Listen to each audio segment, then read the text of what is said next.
అంటే ఒక రాజధాని అభివృద్ధి జరిగితే 5.5 కోట్ల ఆంధ్రులు కూడా అభివృద్ధి చెందుతారు.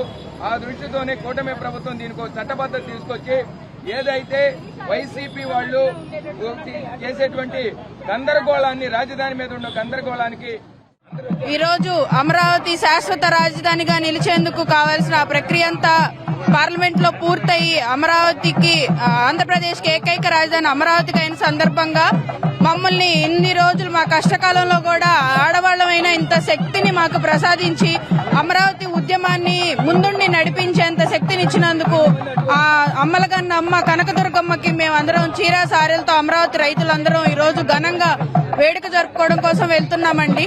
ఒకప్పుడు గత ప్రభుత్వంలో ఉన్నప్పుడు అదే దుర్గమ్మకి మా గోడు వినిపించుకుందామని వెళితే కనీసం మా గ్రామ పొలిమేరలు కూడా మమ్మల్ని దాటనివ్వని పరిస్థితి.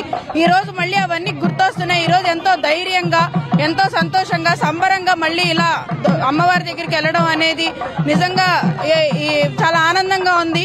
ఈ అమరావతిని అమ్మవారి కాపాడుతుంది అని చెప్పడానికి మళ్లీ ఇదొక నిదర్శనం అండి.